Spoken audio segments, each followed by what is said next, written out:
J'avais une amie, pour la petite histoire, et qui avait tout le temps des problèmes avec son mari. Et son mari, c'est comme souvent Nassir ou moi, on se rencontre dans les bars, c'est ça, non? À 19h, nous sommes dans le même bar.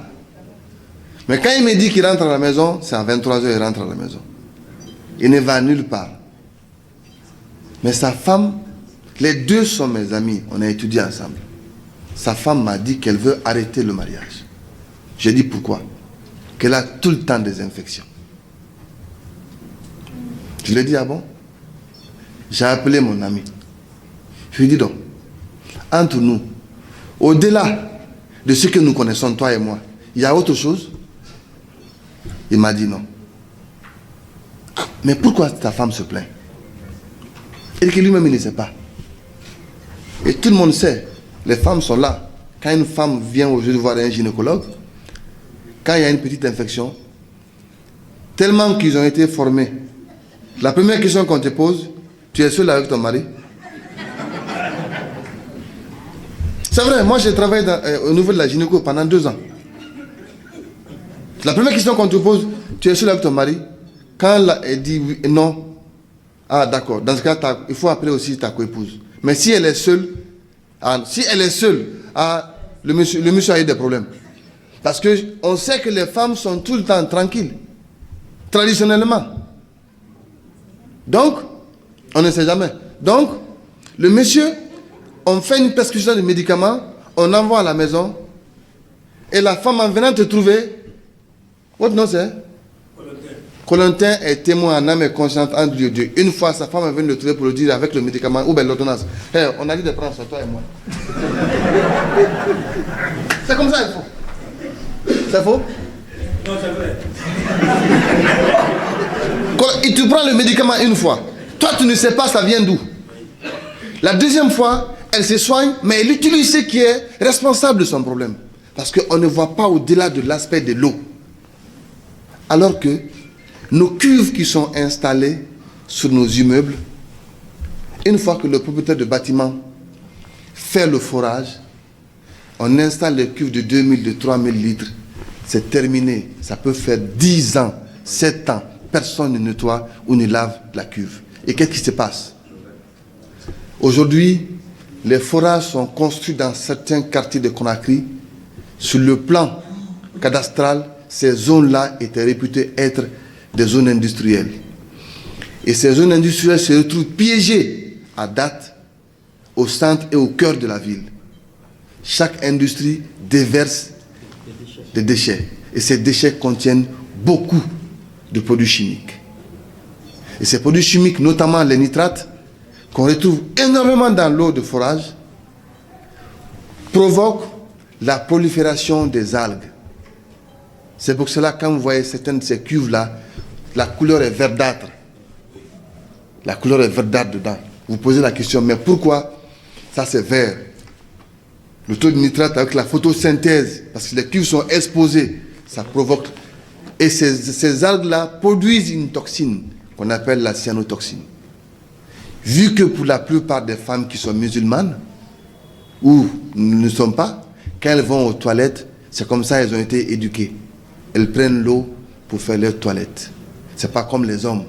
Et quand la toilette est faite avec l'eau contenant assez de nitrate et d'autres éléments, ça perturbe le pH du vagin. Dès que le pH du vagin est perturbé, même le niveau, le fait que la femme mouille, ça déséquilibre, ça achèche le vagin. La femme va penser que c'est une infection. Et quand le pH, la perturbation prend du temps, la sécrétion vaginale des pertes blanches, c'est normal, mais à un certain taux. Quand ça dépasse ce taux-là, les pertes, c'est normal chez la femme. Mais quand ça dépasse un taux, c'est qu'il y a un problème. Et du coup, la femme va voir le médecin. Le médecin dit que vous avez une infection. Le mari aussi est incriminé. Vu qu'aujourd'hui, il n'y a pas de laboratoire qui oblige ceux qui font des forages à prouver que l'analyse physico-chimique et bactériologique de cette eau-là, elle doit être consommée, elle ne contient pas de nitrate, elle ne contient pas d'oligo-éléments qui puissent créer des problèmes à la longue. Nous, au moins, ce qu'on produit, Vivier est là. Il a le taux des coliformes totaux, il a le taux de tout ce qui est éléments chimiques. On dit que notre eau est la meilleure des eaux. Certes, par endroits, il peut y avoir infiltration. Nous en sommes conscients, il faut être honnête de son état. Mais la qualité de l'eau de la Sègue, elle est traitée. L'eau de forage, il y a certains qui ont commencé à comprendre aujourd'hui, qui, dès qu'ils ont les cuves là, ils mettent des solutions chlorées dedans. Mais, à date, vous, journalistes, c'est aussi un message que nous vous transmettons, d'exiger désormais à la population, afin que toute entreprise qui fait un forage n'a qu'à délivrer un certificat d'analyse de contrôle de l'eau. Je vais vous dire une chose. Quand on règle le problème de l'eau, les hôpitaux seront vides. Les deuxièmes causes de consultation dans nos formations sanitaires sont dues à l'eau et à eux manque d'hygiène. Les deuxièmes causes de consultation. C'est ici que tu entends quelqu'un dire « j'ai soif, je veux boire ». On ne boit pas quand on a soif. On boit pour ne pas avoir soif. J'ai dit ça à Colintin. L'eau, c'est comme, en fait, si vous voulez, la pompe de l'organisme. Quand il n'y a pas assez d'essence dans votre pompe à gasoil, vous voulez boire? L'eau, c'est comme la pompe à essence de la voiture. Quand il n'y a pas assez d'eau, ça grippe. Ça crée pas mal de problèmes. L'eau est devenue un problème géopolitique aujourd'hui. La question de l'eau, elle est essentielle. Il y a de ces pays, aujourd'hui, le potentiel que la Guinée a, les gens pensent que l'eau n'est pas marchande. Non, on voit le changement climatique. À l'heure là, qui pouvait imaginer qu'à date, on aurait eu encore rencontre de grandes pluies comme maintenant? Mais il pleut, le climat varie. Et l'eau que nous avons aujourd'hui en abondance, ne pensons pas que ça sera éternel. Ce que les autres pays sont en train de vivre maintenant là, si nous, on ne préserve pas cette ressource, on n'utilise pas l'eau de surface, mais on continue à creuser.